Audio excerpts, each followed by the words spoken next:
நேயர்களுக்கு வணக்கம். நான் உங்க சானியா நேவிஸ். இன்னைக்கு நம்ம எங்க இருக்கோம் அப்படின்னா SRM காலேஜ் காட்டாங்குளத்தூர்ல தான். SRM காலேஜ் மற்றும் தமிழ் பேராயம் ஒன்றிணைந்து நடத்தும் சொல் தமிழா சொல், இது ஒரு மாபெரும் தமிழ் பேச்சுக்கான தேடல்.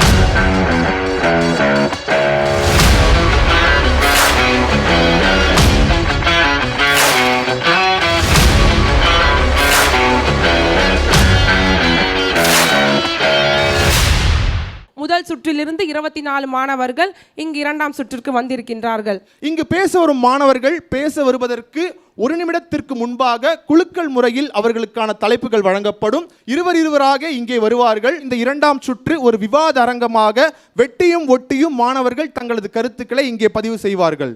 இந்த இரண்டாம் சுற்றின் நடுவராக வந்திருப்பவர்கள் பேராசிரியர் முனைவர் மோசஸ் மைக்கேல் ஃபாரடைல், மேலாண் தமிழ் துறை தலைவர், சென்னை கிறிஸ்துவ கல்லூரி. மற்றொரு நடுவராக சிறப்பாக இங்கு நடுநிலை பொறுப்பினை வழங்கிக்க வந்திருக்கும் எழுத்தாளர் பிருந்தா ஸ்ரீனிவாசன் அவர்கள், இந்து தமிழ் திசையின் துணை செய்தி ஆசிரியர் அவர்களை, இரு நடுவர்களையும் SRM தமிழ் பேராயத்தின் சார்பாக வருக வருக என்று பேரன்போடு மனமாற வரவேற்கின்றோம். தற்பொழுது இந்த இரண்டாம் சுற்று வெற்றிகரமாக தொடங்க இருக்கின்றது.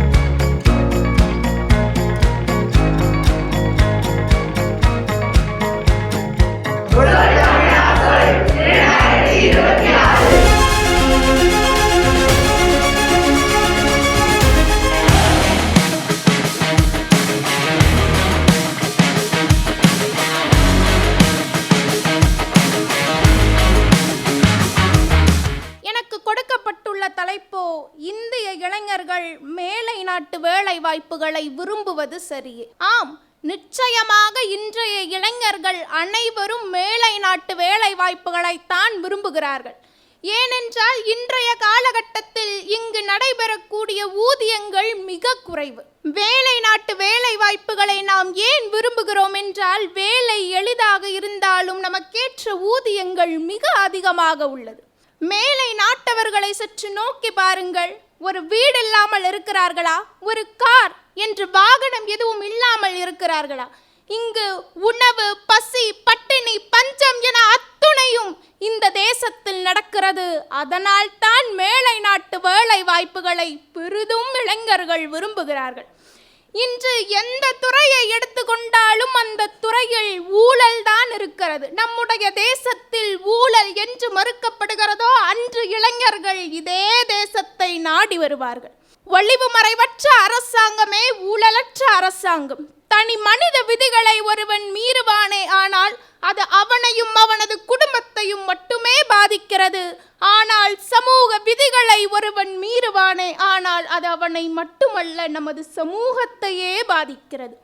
இங்கு இருக்கும் யாரும் இதை எண்ணுவதில்லை. ஆனால் மேலை நாட்டிற்கு சென்றால் அங்கு குப்பைகளை கீழே வீசி எறிந்தால் கூட தண்டனை என்ற நிலை இருக்கிறது. அதனால் தான் அங்கு பொருளாதாரமும் வளர்ச்சிகளும் மிக அதிகமாக இருக்கிறது. இங்கு சற்று தாழ்ந்துதான் இருக்கிறது. 15,000 20,000 சம்பளத்திற்காக ஒவ்வொரு நாளும் இங்கு பாடுபட்டு கொண்டிருக்கிறோம். ஆனால் அதே வேலையை அங்கு ஒருவன் செய்கிறான் என்றால் ஒரு நாளைக்கே அவன் 2,000 3,000 ரூபாய்களை வாங்குகிறானே. அப்பொழுது நாங்கள் விரும்புவதில் என்ன தவறு இருக்கிறது? பொருளாதாரங்கள் இன்று மிகவும் பெரிய அளவில் வளர்ச்சி அடைந்து வருகிறது. எதற்கெடுத்தாலும் நாம் வரி கட்டுகிறோம் என்று கட்டபொம்மன் வரியை எதிர்த்தான். ஆனால் இன்று அந்த வரியால் நம் குடும்பங்களில் ஒவ்வொருவரின் கண்ணீரும் வியர்வை துளிகளாக வெளியேறி கொண்டிருக்கிறது. நீங்கள் கேட்பது எனக்கு புரிகிறது, மேலை நாட்டில் இருப்பவர்கள் வரி வாங்குவதில்லையா என்று. ஆனால் நிச்சயமாக சொல்கிறேன், மேலை நாட்டில் இருப்பவர்கள் வரி அதிகமாகத்தான் வசூலிக்கிறார்கள். எனினும் அது எவ்வாறு உதவுகிறது தெரியுமா? அங்கு இருக்கக்கூடிய குழந்தைகளின் கல்வி செலவிற்காக உதவுகிறது. ஆனால் இங்கு வசூலிக்கப்படக்கூடிய அனைத்து ரூபாய்களும் மதுக்கடையில் அங்கு விற்பனையாகி கொண்டிருக்கிறதே. இந்த அவல நிலையை நான் என்னவென்று சொல்வது? என்று ஊழலற்ற அரசாங்கம் இந்த சமுதாயத்தில் நிகழ்கிறதோ அன்றைக்கு இளைஞர்கள் மீண்டும் நம்முடைய தேசத்தை நோக்கி வருவார்கள் என்று சொல்லி வாய்ப்பளித்தமைக்கு நன்றி கூறி விடைபெறுகிறேன். நன்றி. இங்கு கூடியிருக்கும் அனைவருக்கும் இந்த தமிழ் பிஞ்சு பிள்ளையின் அன்பு வணக்கங்கள். எனக்கு இன்று கொடுக்கப்பட்ட தலைப்பு மேலை நாட்டு வேலை வாய்ப்புகளை இந்திய இளைஞர்கள் விரும்புவது தவறே என்பதுதான். ஆம், நிச்சயமாக இங்கு வயக்காடுகளிலும் காடு மேடுகளிலும் வேலை செய்து சுருங்கிய வயிறோடு அவர்கள் உழைத்து கடுமையான வியர்வை சிந்தி அவர்கள் படிக்க வைக்கிறார்கள் பெற்றோர்கள். அப்படிப்பட்ட பெற்றோர்கள் அவர்களோடு இருந்து அவர்களோடு வளர்ந்து அவர்களுக்கு அந்த நாட்டிலிருந்தே சம்பாதித்து தந்து அவர்களை அங்கு தலை நிமிர்ந்து வாழ வைப்பதுதான் இன்றைய இளைஞர்களுடைய கடப்பாடாக இருந்து கொண்டிருக்கின்றது. ஆம், நம்முடைய இந்தியர்களிடமும் தமிழர்களிடமும் இருக்கின்ற ஒரு தனி மரபு. எப்படி சந்தனத்தை உரசும் பொழுது அதிலிருந்து மனத்தை பிரிக்க முடியாதோ, எப்படி சூரியனிடமிருந்து கதிர்வீச்சினை பிரிக்க முடியாதோ, அப்படித்தான் இந்தியர்களிடமிருந்தும் தமிழர்களிடமிருந்தும் உணர்வுகளை பிரிக்க முடியாது. ஆம், இங்கிருக்கும் பல்வேறு இளைஞர்கள் அந்த தவறுகளை தான் செய்து கொண்டிருக்கின்றார்கள். பெற்றோர் உடன் பிறந்தவர் தன்னுடன் வளர்ந்தவர் என்று அனைவரையும் விட்டுவிட்டு உணர்வுகளை உதாசீனம் படித்துவிட்டு அவர்கள் மேலை நாட்டை நோக்கி சென்று கொண்டிருக்கின்றார்கள். அவர்கள் தாய் தந்தை இறப்பிற்கு கூட வர முடியாத ஒரு அவல நிலை நிகழ்கிறது என்றால் எப்படி இது சாத்தியம், எப்படி இதை நியாயப்படுத்துகிறார்கள் என்று எனக்கு தெரியவில்லை. அது மட்டுமல்ல, நம்முடைய நாடு அந்த நாடு அப்படி வளர்ந்து விட்டது, இந்த நாடு இப்படி வளர்ந்து விட்டது என்று எத்தனை நாட்கள் மேலை நாடுகளை வியந்து பார்த்து கொண்டு இருக்க போகிறோம்? நம் நாட்டில் படித்து நம் நாட்டு வளர்ச்சியை நாம் மேம்படுத்த வேண்டும் அல்லவா? இவர்கள் வெளிநாடுகளில் சென்று வெளிநாடுகளை வல்லரசு ஆக்குவது, வெளிநாடுகள் விஞ்ஞானத்தில் உயர்வது எல்லாம் கடந்து போய் நம் இந்திய நாடு வல்லரசு நிலையை அடைய வேண்டும் என்றால் நிச்சயமாக நம்முடைய இளைஞர்கள் நம் நாட்டில் வேலை செய்ய வேண்டும் என்பதை நீங்கள் தெரிந்து கொள்ள வேண்டும். இங்கிருக்கும் அறிவாளிகள் எல்லாம் மற்ற நாடுகளை மாற்ற சென்றால் நம்முடைய நாட்டை மாற்றுவது யார் என்பதுதான் என்னுடைய கேள்வியாக இருக்கின்றது. இந்த நிலையில் நாம் மாற்றத்தை நோக்கி விரைவாக சென்று கொண்டிருக்கின்றோம். ஆம், மாற்றம் என்பது மானிட தத்துவம், மாறும் உலகில் மகத்துவம் அறிவோம் என்பதற்கேற்ப சென்று கொண்டிருக்கும் நாம், ஆனால் இன்றே நம்முடைய நாட்டில் மாற்றம் நிகழ வேண்டும் என்பதை நீங்கள் மறந்து விட்டீர்கள். நம்முடைய நாடு வளர வேண்டும் என்றால் நீங்கள் நம் நாட்டில் இருந்து நம் நாட்டு விநியோகங்களை செய்து நம்முடைய நாட்டில் பிறந்து வளர்ந்து வேலை செய்து வாழ வேண்டும் என்பதுதான் என்னுடைய கருத்தாக இருந்து கொண்டிருக்கின்றது. ஆம், அது மட்டுமல்ல நடுவர் அவர்களே, நான் இப்படி சொல்லுகிறேன். இங்கு ஒரு குழந்தை பிறந்து தன்னுடைய தாயை பிறந்ததிலிருந்து அந்த குழந்தை தாயோடு மட்டுமே வளர்ந்து வருகிறது. தகப்பனுடைய முகம் பாராமலேயே அவன் வெளிநாட்டில் வேலைக்காக செல்கிறான். அந்த தாய்மை உணர்வு, அதாவது தகப்பன் உணர்வையே மறந்து வாழ்ந்து கொண்டிருக்கின்றான். அங்கு விபத்து நேர்கிறது, அவன் அங்கு இறந்து போகிறான். இந்த பிஞ்சு குழந்தை தந்தை முகம் பார்க்காமலேயே வளர்ந்து விழுகிறது என்றால் வெளிநாடு விநியோகம் என்பது நமக்கு தேவையில்லை, நம் நாடே நமக்கு மாபெரும் நாடு என்று சொல்லி வாய்ப்புக்கு நன்றி கூறிடம் சார். இன்றைக்கு அவர்கள் விவசாயிகள் இங்கு இருந்து பயிரை விளைச்சு கொடுக்கக்கூடிய விவசாயிகளை பற்றி பேசுகிறார்கள். ஆனால் அந்த விவசாயிகளின் அவல நிலை சற்று யோசித்து பார்த்தீர்களா? ஊதியம் குறைவாக இருப்பதனால் எத்தனை பேர் அங்கு மாண்டு கிடக்கிறார்கள் என்பதை சற்று யோசித்து பாருங்கள். இன்றைக்கு நம்முடைய குலத்தொழில் விவசாயம், விவசாயத்தை நோக்கி செல்வதில் அவ்வளவு பயம். ஏனென்றால் விவசாயிகள் எல்லாம் இன்று தற்கொலை செய்து கொள்கிறார்கள். ஏனென்றால் அரசு அதிகாரிகள் எல்லாம் தன்னுடைய பைகளில் பணத்தை நிறைத்து கொண்டிருப்பதனால் தானே. அதைத்தான் நான் மறுக்கிறேனே தவிர நம்முடைய நாட்டிலிருந்து மேலை நாட்டிற்கு செல்பவர்களை நான் குற்றம் சொல்லவில்லை. நம்முடைய நாடு சரியாக இருந்தால், நம்முடைய நாடு மக்களை பற்றி சிந்தித்தால், நம்முடைய நாடு ஜனங்கள் நன்றாக வாழ வேண்டும் என்று சிந்தித்தால் அன்றைக்கு இளைஞர்கள் மீண்டும் இங்கு வருவார்கள் என்று தான் நான் சொல்கிறேன். அன்பு சகோதரி கூறியது போல வெளிநாடுகளில் வரி விதிப்பு இருக்கின்றது, நம் நாடுகளில் வரி விதிப்புகளை கட்ட முடியவில்லை என்றெல்லாம் பேசினார்கள். ஆம், அதைத்தான் நானும் சொல்லுகிறேன். நீங்கள் கல்வி அறிவை பெற்று நல்ல நிலைமைக்கு வந்த பிறகு வரி குறைவாக இருக்கின்ற வெளிநாடை நோக்கி சென்று விட்டால் நம் நாட்டு வரியை எப்பொழுது குறைக்கப் போகிறீர்கள் என்பதுதான் என்னுடைய கேள்வியாக இருந்து கொண்டிருக்கின்றது. அது மட்டுமல்ல, நாம் இன்று பேசுகிறோம், இவர்கள் சொல்லுகிறார்கள் வறுமையில் வாடிக்கொண்டிருக்கின்ற தாய் தகப்பனுக்கு வெளிநாடு சென்று பணம் ஈட்டி கொடுப்பதில் என்ன தவறு என்று சொல்லுகிறார்கள். எங்களுக்கு பணத்தை விடவும் எங்கள் பிள்ளை முக்கியம், எங்கள் பிள்ளையோடு நாங்கள் வாழ்வது முக்கியம் என்று நினைத்து கொண்டிருக்கும் தந்தை தகப்பரை விட்டுவிட்டு அவர்கள் வெளிநாடு செல்வது என்றுமே அது கருத்தியலுக்கு உட்படாது. ஆம், அவர் சொல்லுகிறார், அன்பு சகோதரி சொல்லுகிறார், வெளிநாடுகள் சென்றால்தான் நம்மால் அதிக பணங்களை சம்பாதிக்க முடியும் என்றெல்லாம் அவர் கூறுகிறார். பொருளாதாரத்தை வளர்த்து அடிப்படையிலிருந்து அனைத்தையும் வளர்த்தால் நிச்சயமாக நம் நாட்டிலேயே நாம் சம்பாதிக்க முடியும் என்று சொல்லி வாய்ப்புக்கு நன்றி சொல்லி விடைபெறுகிறேன். நன்றி, வணக்கம்.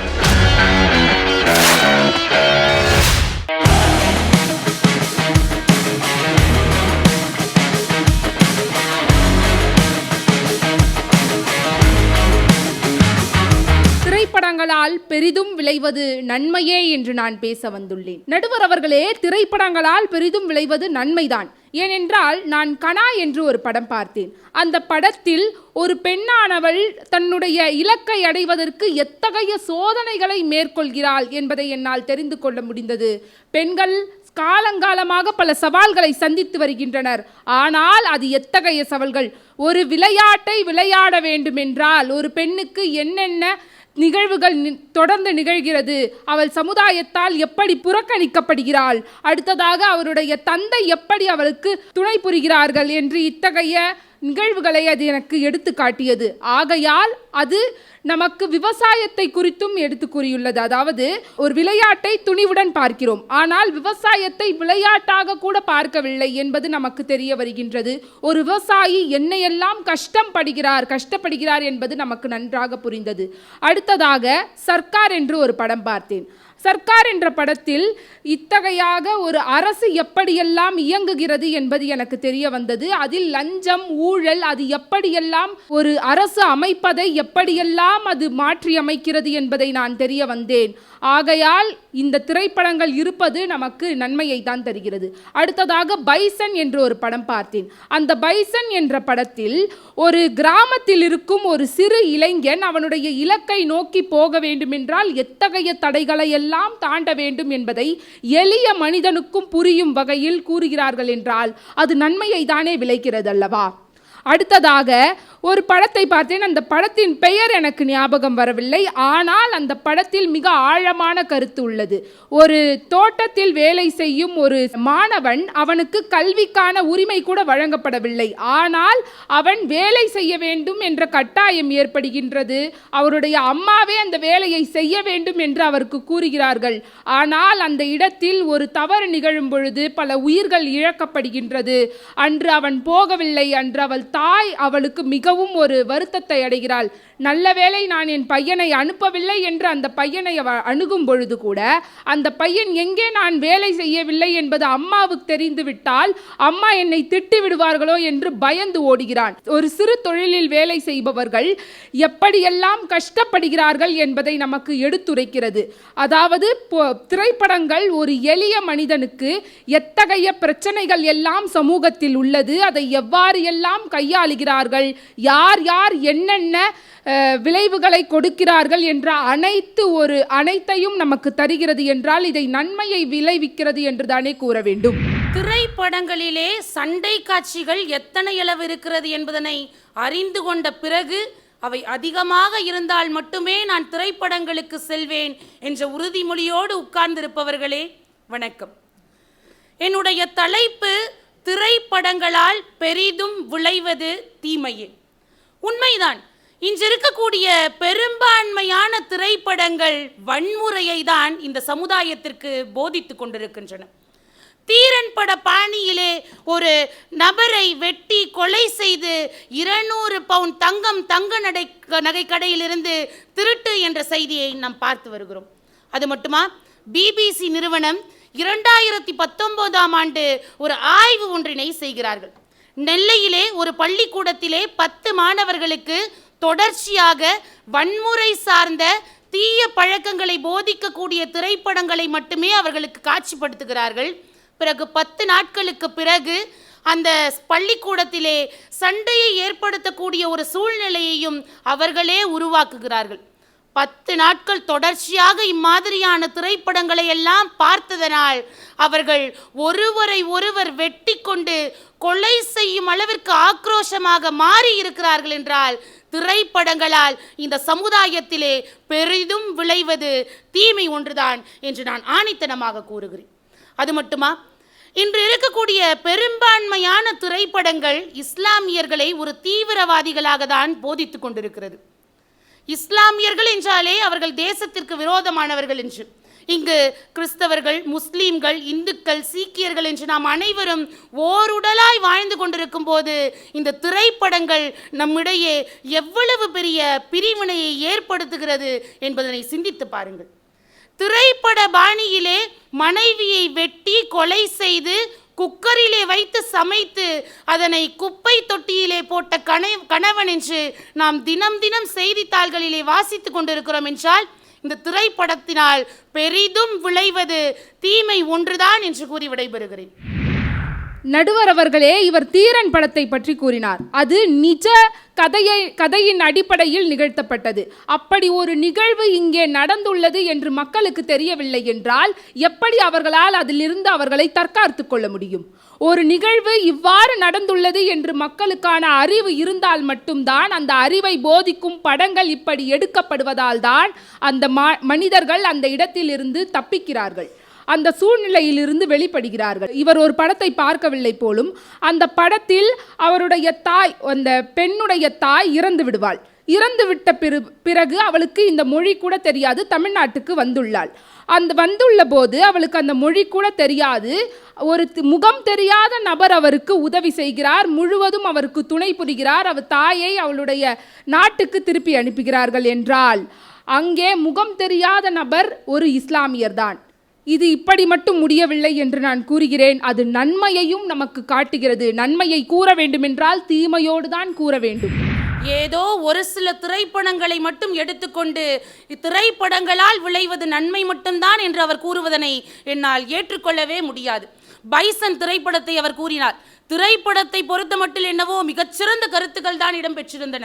ஆனால் அவர் ஒரு குறிப்பிட்ட சமூகத்தை, ஒரு குறிப்பிட்ட சாதியை சார்ந்த மட்டுமே படம் எடுக்கிறார்கள் என்று கூறி திரையரங்குகளே அந்த திரைப்படத்தை பார்க்க வந்தவர்கள் எவ்வளவு பெரிய போராட்டத்தையும் சண்டைகளையும் நிகழ்த்தினார்கள் என்பதனை நாம் சிந்தித்து பார்த்தாக வேண்டும். இப்படி திரையரங்குகளிலும் பெரிய பெரிய அளவுகளில் மட்டும் நன்மையோ தீமையோ ஏற்படவில்லை. நம்முடைய வீட்டிலும் கூட, ஆமா உட்கார்ந்துட்டா படம் பார்க்கறதுக்கு, இன்னைக்கு நைட்டு நமக்கு 10 மணிக்கு தான் சாப்பாடு, விடிஞ்சிருச்சு என்று குடும்பத்திலும் கூட திரைப்படங்களால் பெரிதும் விளைவது இன்று தீமைதான் என்று கூறி விடைபெறுகிறேன். நன்றி, வணக்கம்.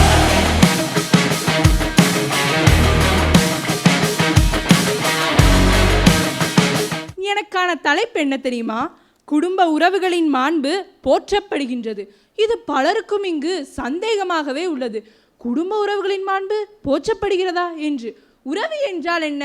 உணர்வை பகிர்பவள், உயிரை பகிர்பவள், உதிரத்தை பகிர்பவள், அவளே உறவு. அப்படிப்பட்ட உறவின் மாண்பு இன்று போற்றப்படுகிறதா என்று கேட்டால் ஆம், போற்றப்படுகிறது. எப்போதும் 1000 தான் இருந்தாலும் வள்ளுவர் கூறுவார் அல்லவா, தானாடாவிட்டாலும் தன் தசையாடும் என்று.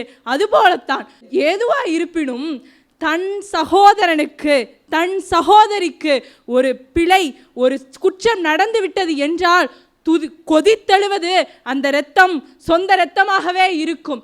1000 உறவுகள் நம்ம இழுத்து பேசினாலும் கடைசி நேரத்தில் துணை நிற்பவர்கள் யார்? தாய் தந்தையரே. அப்படி இருக்கையில் இந்த உலகில் என்று குடும்ப மாண்பு தோற்று போகின்றது.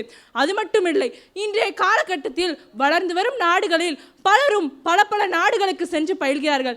ஆனால் அவர்களின் குடும்ப மாண்பு விட்டு போவதில்லை. 1000 தான் இருந்தாலும் தமிழவர்களை இணைக்கிறது, தமிழ் குடும்பம் அவர்களை இணைக்கிறது.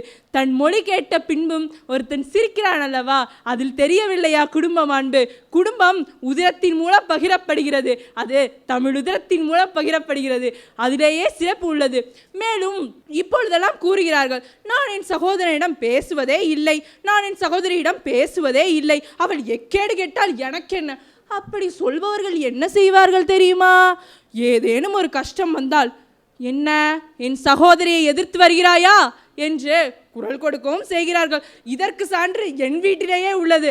அதனால் இதை யாரும் மறுக்க இயலாது. அது மட்டுமின்றி உதிரத்தை பகிர்ந்து கொள்பவர்கள் நம்மிடம் எந்த சொந்தம்னாலும் மாறிவிடலாம், நட்பு கூட மாறலாம், எதுவாயிருந்தாலும் மாறலாம். ஆனால் உதிரம் சாகும் வரை உடனிருக்கும் ஒன்றல்லவா? அது சொத்தாக இருப்பதும் அதை பத்திரமாக பாதுகாப்பதும் அவர்களின் மனநிலையில் உள்ளது. ஆனால் அந்த மனநிலையை உருவாக்குவதே உதிரம்தான். அந்த உதிரத்தின் மதிப்பை அறிந்தவர்கள் எப்போதும் உயர்ந்திருக்கிறார்கள். மேலும் 1000 தான் இருந்தாலும் மரபணுக்கள் பகிரப்படுகின்றன, அன்பும் அங்கு பகிரப்படுகிறது. அன்பை விட உயர்ந்தது ஒன்றும் இல்லை அல்லவா? தெரியாத ஒரு நபரிடம் வருகின்ற அன்பு கூட எனது சகோதரனிடம் எனக்கு வராது என்று கூறுவார்கள் சிலர். போலி வேஷக்காரர்கள் எங்கே கூற சொல்லுங்கள். அவர்களை விட இவர்களை இழுத்து பேசினால் யாருக்கு சரிசமமாக உதவுவார்கள் என்று. எப்படியானாலும் உதிரம்தான் வெற்றி பெறும். இது காப்பியங்கள் வெளிவந்திருக்கிறது, இலக்கியங்கள் வெளிவந்திருக்கிறது. ராமன் அன்று காட்டுக்கு சென்றான். உடனே சென்றது யார்? லக்குவன் தான். குகன் கூட இருந்தான். அவனையும் தம்பியாக ஏற்றான் ராமன். ஆனால் குகன் உடனே செல்லவில்லை அல்லவா? லக்குவன் அல்லவா பணியாற்றினான். அப்படி இருக்க உதிரபந்தம் என்றும் நிலைக்கும். அது எப்படிப்பட்டதாக இருந்தாலும் நிலைக்கும் என்று கூறி விடைபெறுகிறேன். நன்றி. என்னுடைய தலைப்பு குடும்ப உறவுகளின் மாண்பு போற்றப்படவில்லை. ஆம், குடும்ப உறவுகளின் மாண்பு போற்றப்படவில்லை. தமிழனின் சிறப்பு எது தெரியுமா? விருந்தோம்பல். அப்பொழுதெல்லாம் எப்படி இருந்தது? ஆஹா, சித்தி, சித்தப்பா, பெரியமா, பெரியப்பா என்று நம் சொந்தங்கள் எல்லாம் வருகிறார்கள். ஏனென்றால் அப்பொழுதெல்லாம் கூடி வாழ்ந்தால் கோடி நன்மை என்பதை உணர்ந்த காலகட்டம் அன்று. இன்று குடும்பமானது கூட்டு குடும்பம் என்று சொல்வதே 3 பேர் இருப்பதுதான் கூட்டு குடும்பமா? எப்படி மாறிவிட்டது பாருங்கள். அம்மா, அப்பா, ஒரு குழந்தை, நாம் இருவர், நமக்கு ஒருவர். இது கூட்டு குடும்பமா? இது குடும்ப மாண்பா? அது மட்டுமல்லாமல் அப்பொழுதெல்லாம் சித்தி, சித்தப்பா வருகிறார்கள் என்றால் வாசலிலே இருந்து அவர்களை அழைத்து விருந்தோம்பல் வைப்பார்கள் தமிழர்கள். ஆனால் இன்று சித்தி, சித்தப்பாவுடன் செருப்பை பார்த்து, ஆஹா, நம்ம குடும்பத்துக்கு நிறைய சொந்தக்காரங்க வந்திருக்காங்களே, இவங்க நம்மக்கிட்ட கேள்வி கேட்பாங்களே அப்படின்னு ஒன்று பயந்து குழந்தைகள் இருக்கிறாங்க. ஏனென்றால் இன்று நம் அனைவரும் 4 செவற்றுக்குள்ளேயே இதுதான் நம் குடும்பம். ஏனென்றால் நம் பெற்றோர்களும் அப்படியே வளர்த்து விடுகிறார்கள். நாம் இருவர், நமக்கு ஒருவர் என்று. பெரியப்பா, பெரியாமாவை எல்லாம் பார்க்காத பல தலைமுறைகள் இன்றும் நம்மிடம்தான் வாழ்ந்து கொண்டிருக்கிறது. அது மட்டுமல்லாமல் இந்த சொந்தக்காரர்களுக்கு நடுவில் பணம் என்ற ஒரு சிக்கல் வரும், சொத்து என்கின்ற ஒரு சிக்கல் வரும். ஏனென்றால் பணம் இல்லாதவன் பிணம் என்பது பழமொழி. ஆனால் அன்றிருந்தவர்கள் எப்படி இருந்தார்கள் தெரியுமா? குடும்ப மாண்பு என்பது, என் தம்பி அங்கு நிற்க ஒரு சொத்துக்காக போராடுகிறான் என்றால் போய் நிற்பார்கள். ஆனால் இன்று அவன் எக்கேடு கெட்டாவது போகட்டும், நாமும் நம் குழந்தைகளும் நன்றாக இருந்தால் போதும். இது குடும்ப மாண்பா? இது குடும்ப மாண்பு உறவுகளிடம் போற்றப்படுகிறதா என்றால் இல்லவே இல்லை. ஏனென்றால் இன்றைய காலகட்டத்தில் அனைவரும் பணம், தனக்கு ஒரு வீடு, தனக்கு ஒரு குடும்பம் இருக்க வேண்டும் அப்படி என்றுதான் நினைக்கிறார்கள். யாரும் தன் உறவுகள் பல பேரிடம் பேச வேண்டும் என்று நினைக்கவில்லை. ஒரு திருமணத்திலாவது சென்று பேசுவோமே, நம் உறவுகளை பார்ப்போம் என்றால் இல்லை, நீ வீட்டில் இருந்து படி, அவர்களை பார்த்து நீ என்ன செய்ய போகிறார்? உனக்கு தான் நான் இருக்கிறேன், என் தம்பி இருக்கிறான், நம் 4 பேர் மட்டும் போதும் என்று இருக்கிற இப்படிப்பட்ட காலகட்டத்தில் குடும்ப மாண்பு என்பது நிச்சயமாக போற்றப்படவில்லை. ஏனென்றால் இன்று இத்தனை பேர் அமர்ந்திருக்கிறீர்கள், எத்தனை பேர் உங்கள் சொந்தக்காரிடம் தினமும் பேசிக்கொண்டிருக்கிறீர்கள் என்று கேட்டால் இல்லை. ஏனென்றால் இன்று நாம் சமூக இடைவெளியில் பிரிந்து விட்டோம். நாமும் இருக்கிற வேகத்தில் குடும்ப மாண்பை மறந்துவிட்டு நம் உண்டு, நம் வேலை உண்டு என்றே போற்றுக்கொண்டு இருக்கிறோம். குடும்ப மாண்பு ரத்தத்தில் சேர்ந்தது. ஆனால் அந்த ரத்தம் இன்று நாம் சுயநலமாக இருக்க வேண்டும், நம் குடும்பத்திற்கு தான் வேண்டும், குடும்ப மாண்பெல்லாம் இப்பொழுது தேவையில்லை என்ற ஒரு காலத்தின் கட்டாயமாக மாறிவிட்டு போயிருக்கிறது. எனவே குடும்ப மாண்பு என்பது இன்று உறவுகளிடம் போற்றப்படவில்லை. இல்லை. தோழியே, நன்றாக கூறினாய். ஆனால் மறைத்து வைக்கும் தேனில் தானே இன்பம் அதிகம், மறைத்து வைக்கும் அன்பில் தானே ஆசை அதிகம். அப்படி இருக்கையில் காணாத நம் உறவுகள், ஆம், இன்றைய சூழலில் மறைத்து 4 வீட்டுக்குள்ளிடு, யாரிடமும் சொல்லிடாதே, நீ படிப்பதை சொல்லிடாதே, மானம் போய்விடும் என்று பலரும் கூறுகின்றனர். ஆனால் மறைத்திருக்கும் அன்பில் தான் பாசம் அதிகம். பார்க்கும்போது அப்படியே அது பொங்கி வரும். அன்பிற்கும் உண்டோ அடைக்கும் தாள், புன்கண்ணீர் பூசல் தருமல்லவா? அப்படி இருக்கையில் இங்கு எங்கு குடும்ப மாண்பு பிரிந்திருக்கிறது? எப்போதும் உதிரம் இருக்கிறதே உதிரம், அது விட்டு கொடுக்காது. தப்பே செய்தாலும் தட்டி கொடுக்குமே தவிர தள்ளி வைக்காது. அதுவே நிதர்சனமான உண்மை. இங்கு பலர் உறவினர்கள் கெட்டவர்களாகவே இருக்கட்டும், ஆனாலும் அவர்களை ஆதரிக்கும் நம் உறவுகள். ரகசியமாக வைத்தால் எப்படிங்க குடும்ப மாண்பு போற்றப்படும்? ஏனென்றால் ஒரு குடும்பம் என்பது, உறவு என்பது, தனக்கு ஒரு பிரச்சனை இருக்கும்போது தன் அண்ணன் வருவார், தன் தம்பி வருவார் என்று நினைப்பதுதான் தமிழனின் மரபு. இன்று ஒரு தொலைக்காட்சியில் பார்க்கிறேன், நான் எவ்வளவோ பேருக்கு நல்லது செய்திருக்கிறேன், ஆனால் எனக்கு ஒரு பிரச்சனை என்று வரும்போது எந்த குடும்பமும் எனக்கு வரவில்லை. எனவே குடும்ப மாண்பு இன்றும் போற்றப்படவில்லை. தோழி சொன்னார், கம்பராமாயணத்தில் கம்பருடன் அவரது சகோதரர் தான் போனார் என்று. அது கம்பராமாயணத்தில் சகோதரர் போனார். ஆனால் இன்று பல பேரும் தன் அண்ணன் தம்பியை பிரிந்து குடும்ப மாண்பு என்னால் என்னவென்று தெரியாமலே இருக்கிறார்கள் என்பதுதான் நிதர்சனமான உண்மை தோழியே. அது மட்டுமல்லாமல் அன்பிற்கும் உண்டோ அடைக்கும் தாழ் என்றார்கள். ஆம், அன்பிற்கும் உண்டோ அடைக்கும் தாழ்தான். ஆனால் அது குடும்பத்தில் வரும்பொழுது என் குடும்பம் மற்றும் என் குடும்பத்துடன் இருந்தே நான் அதோடு அன்போடு இருந்து கொள்கிறேன் என்று கூறுவதுதான் குடும்ப மாண்பாக இருக்கிறது.